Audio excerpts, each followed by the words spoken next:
market, meaning companies with new highs. The show goes on! They're nuts! They know nothing! An online network called Internet. Well, it's very hip to be on the Internet right now. Welcome, my degenerates. The rest of your life starts right now on Market Mania. The no bullshit approach to all financial markets, from Bitcoin and darknets to political betting, and of course, the largest casino in the world, the U.S. stock market. I'm your host, Brett Ritchie, filling in for Brian Micon today, who is currently trapped in some flooding issues on the island of Antigua. It's all fine, but he's not going to be here today. Joining me are Matt Glantz, professional trader out of Philadelphia, and Tony, the producer, who is going to be pulling double duty today on Market Mania as he produces the show, and he's going to be our guest host. I'm Brett Ritchie, and let's get into it. Matt, how is the options fund doing today? I like that little transition there. The fund's up about 6% today. We're doing good. Vol's coming back in. Nasdaq's rebounding after 2 days of getting crushed. Market's up pretty good, and it looks like all the big cap techs are up today. So I'm sure the Robin Hooders are pretty happy. What's going on in your neck of the woods, Tone? Oh, Tony, we can't hear you, Tony. No audio. How about now? How's that work? Yeah, we can hear you now. All right, cool. Sorry. Yeah, I woke up early today, checking the news to see where things are going in the market. Wasn't surprised to see it going a little sideways. People are pensive, waiting for some news on stimulus, waiting for some bad news to come down. I think the gas is coming out of that Covine pump, so everybody's just twiddling their thumbs right now. How you looking, Brett? I just put up your stock portfolio. Yeah, I'm steaming my way out a bit. I'm still all in on Overstock. I was trying to avenge Matt Glantz's honor when he was down in Puerto Rico. Missed out on my pick yesterday of Shopify, and there were a couple other stocks that I liked that took a big hit on Monday. So sort of a cautionary tale into holding onto your losers a little too long when there is potentially a better trade available. But I'll tell you, someone who's not holding on to his stock too long is the Pfizer CEO, who it came out that he dumped 60% of his shares on the same day they announced that they were close to a vaccine. Obviously, the optics here look very bad. Matt, what do you make of this as a professional trader? So Pfizer's not like your typical like stock dump kind of company. It's a real company, been around forever. It's got impeccable reputation. It's not like Moderna or Sorrento Pharmaceuticals, any of these where the CEO, makes an announcement and then dumps stock that day. This was different. There's a scheduled stock sale months ago. The only thing I can say that's a little shady is he probably made sure that they announced the vaccine by the date that he was selling the stock. So if normally they would have announced it a couple of days later, he probably made sure he knew in the back of his mind he's selling stock that day. 60% of all his stock in Pfizer, so he probably made certain that they're going to announce it that day to give his stock a bump. What do you make of this, Tony? Well, I look at it two different ways. One, it's a little shady to have those dates in mind and to schedule your stock sale. But the other way to look at this is he just gave potential buyers a real discounted opportunity here. Because if Pfizer does have a successful vaccine coming out, why wouldn't you want a piece of this? I mean, this is a gift to the investor, if you ask me. I mean, a few people might have been left holding his bag, but the rest of us can take advantage of this. So, yeah, there are a lot of people that think that the long-term prospects of COVID vaccines aren't really big money makers for these companies. So, it is wary at these prices. So their sales from COVID really won't add up to much revenue going forward. Many people do think that. I can see that. The one thing I'll say, and this isn't even necessarily applicable here, as you said, it was a scheduled sale. But when these guys who are already CEOs of big companies then do like these really greedy things to make even more money, you're already the CEO of Pfizer, you're set, right? So why do you need to maximize every penny that you're getting out of this stock sale? So I don't get it. We don't know that he did anything greedy. It just has a bad look to it, but nobody, we don't really know. And this guy's reputation is very impeccable. So I'm not sure that there's anything wrong with what he did. Okay, I'll agree with that. Nothing wrong. Let's keep it moving. Do you believe in this rally? The S&P, I believe, just closed at its all-time daily close high.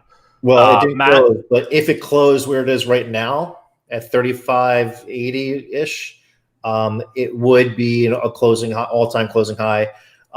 Basically, the question is, do you believe this rally? So since the election, the S&P is up 10%. Basically, a lot of it's the last 3 days since the COVID vaccine news, and it just seems like are we really settled in the election? Do we really have a vaccine? Do we know which party is going to run the Senate going forward? So I'm not really sure that we got to believe this rally yet, because there's a lot of questions to be answered, and the market does not like uncertainty. So as these questions get answered, we could have some catalysts to build up the market. But in the meantime, I don't think anything's getting settled in the next couple of weeks. So I think we could have a rocky road. What do you guys think? It's still been going up even since the election, despite, as you said, a lot of roadblocks there.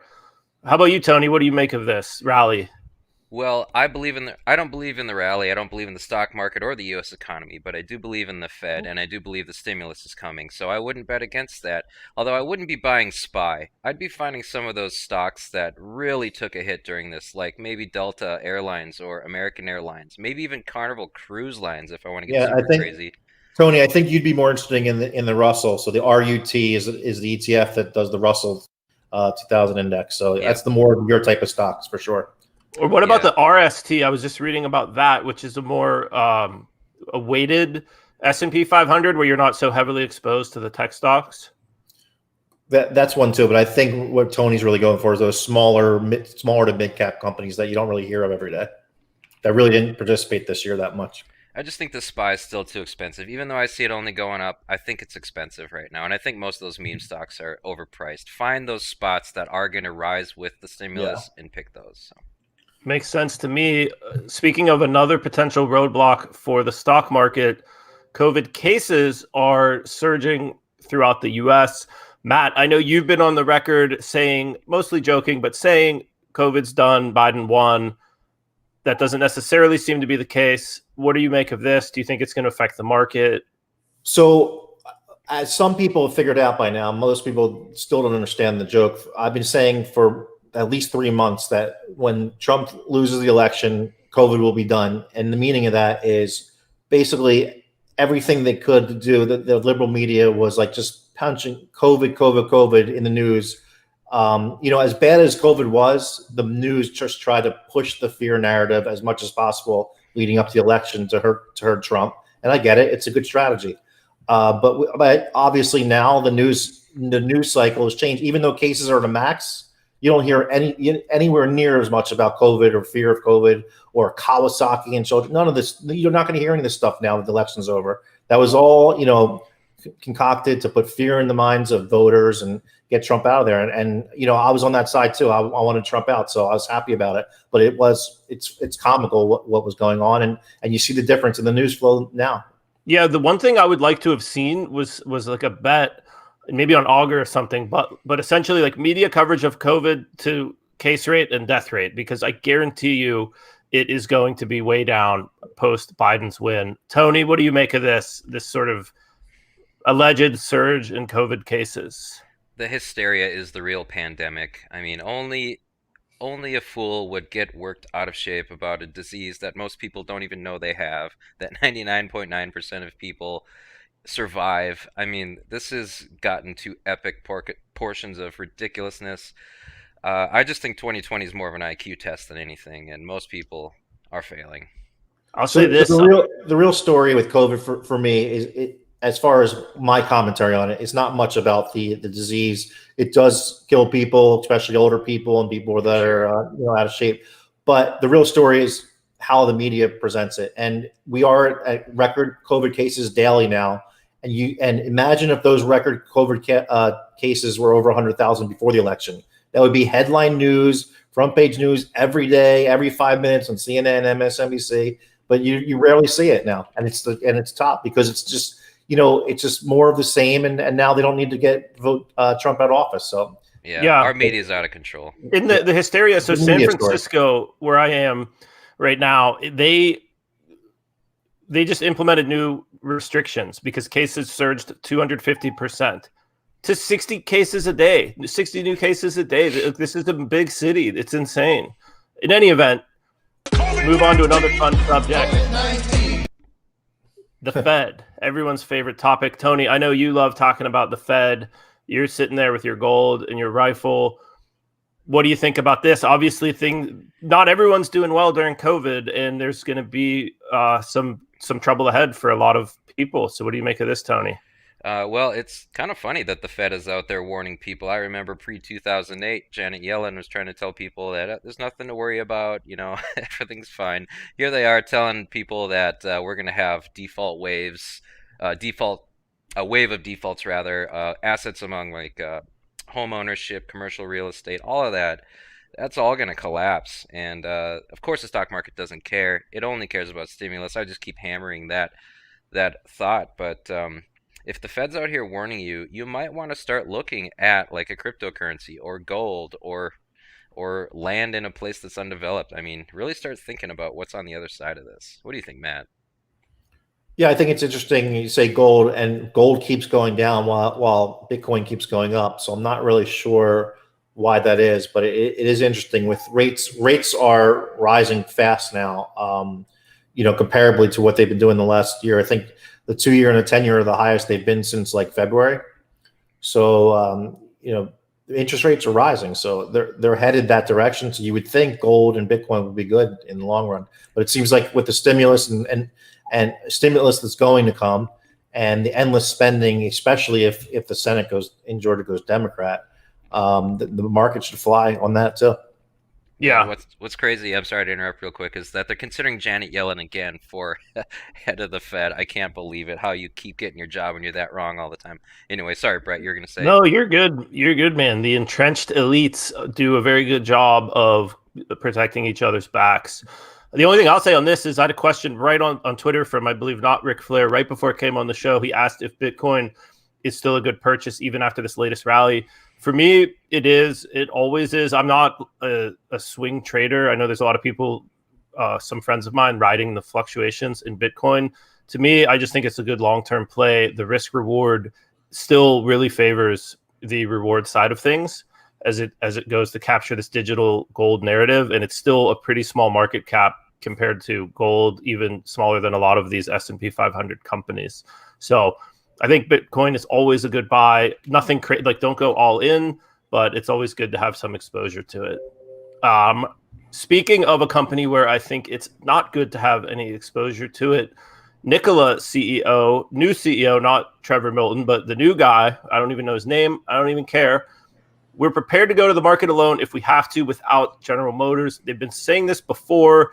General Motors has sort of hinted at this. I mean, this deal, it's hard to even find news on what is going on with this deal. I think there's a lot of red flags, not only around Nikola as a whole, but around this deal specifically. Matt, are you tracking this at all, or are you just a stay away from Nikola? I gave up on Nikola as far as following it about a month ago, but I would not be long the stock. I don't see what their proprietary technology is. I don't see how they're competitive.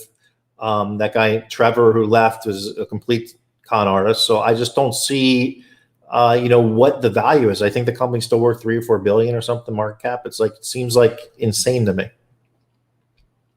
Tony, what's crazy? I'm looking at GM here. Their stock is rising. Nikola, of course, is going sideways. I don't know who's still holding this, but if these guys get delisted and collapse, I'm going to be so sad. One of my favorite things to do is to wake up and read crazy new Nikola news. I mean, they kind of scratch a cringe itch that I have, and to lose these guys, that would be a real loss.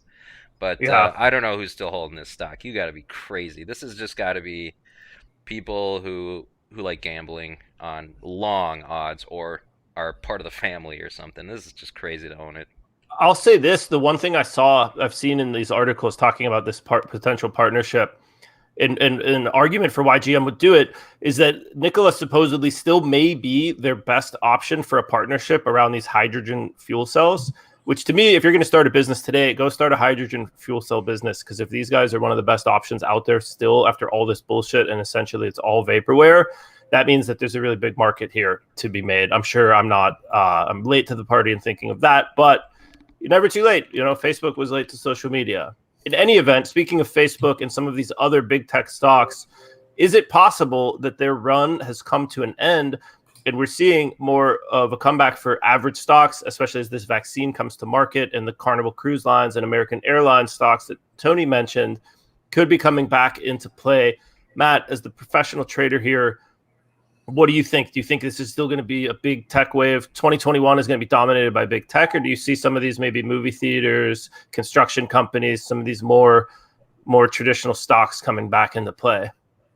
I mean, we'll see over time. I don't really have a prediction on it, but I'm just noticing as we're speaking, Zoom just rallied $25 in about 5 minutes. It's up $38 now in the day. So speaking of what's going on, we're going back to the stay-at-home internet Momo stocks. Maybe the investors didn't know that we switched off of Zoom, so Mike right. can tout his Zoom short with impunity now.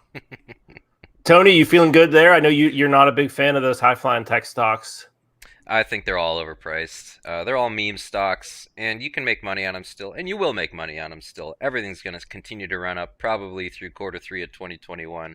But, you're going to make your biggest gains on these ones that really took a big hit and start to rally for real. The parts that touch the real economy, they're getting smaller and smaller in the stock market. But if you can find those, there's so much opportunity after everything crashes. There's just money laying around. You can almost just reach down and pick it up. And the way to do that is to find these special spots, not the meme stocks. Just do a little research. Yeah, and for me, I think that COVID accelerated certain trends. Like remote work was already on an increasing trajectory. It went way crazy, and I think it's going to come back to a more normal area or a level. So I think if there is a trend that you did see on that trajectory, you can still ride that. Other than that, there are some things like people are still going to go to the movies. If the stock gets cheap enough, those are good plays. So as you said, there is a lot of opportunity out there if you can find it. And speaking of finding opportunity, it is time for picks of the day.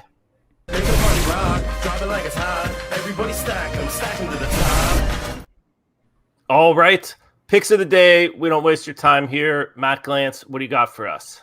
Kitov Pharmaceuticals, symbols KTOV. If Tony could pull it up, it's 432 right now. It was like around 14 in the summer when it peaked.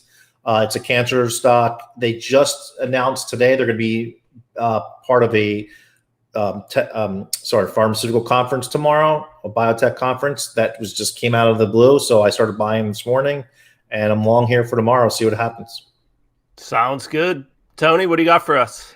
I have OTGLY. This is the stock ticker for a company called CD Projekt Red. They're about to release a video game called Cyberpunk 2077, starring Keanu Reeves, and it promises to be a massive hit. Now, this stock is slightly discounted because they've had a few delays getting that game out, and each bit of news about the delay caused the stock to drop.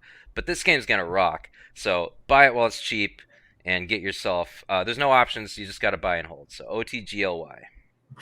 Sounds good. And my stock is going to be Etsy, picking up some of these bones from the graveyard of Monday. And it's already come back up a decent amount, but it was trading significantly higher than this, over 140 not too long ago in October. So I like Etsy. I think, again, this is one of those stocks where the trajectory of the world is just really favorable as people are building their own companies. This is just a really strong play, I believe. And any dip in a stock like Etsy, Shopify, these companies, I would like to snatch up. So there we go. That is it for picks of the day. And that is going to do it for the show. Thank you very much for joining us. In the words of Birdman, I ran it up. Now they all hating on me. Playing with me, you better put some respect on it. In any event, we'll see you tomorrow, if there is a tomorrow. But for now, it's lights out. Come on, I never sleep if I don't have my medicine. Come on, I never sleep if I don't have my medicine. Come on, I never sleep if I don't have. I never sleep. Come on, I never sleep if I don't have my medicine. Come on. Time to right the wrong. So your hands in the air if you like the song. If you're going over there, can't take it twice as long. Last time ain't talking about Tylenol. Oh, I bet you'd like to know. You can come around the way if you're trying to go. If you wanna switch lanes for a pot of gold or a domino, out of control. The usual, get mad cause I'm looking at your girl. Switch it up. I do it so much louder than everything you've heard. Everybody heard that the word that the world wasn't turning. Act like you're in a jury, power of attorney, we're how we're turning. Can't lie like it's Mississippi burning. Don't act like you're in a daze. I imagine it look the other way. Couldn't clear space on my mind, was afraid of the time. Strobe light flicking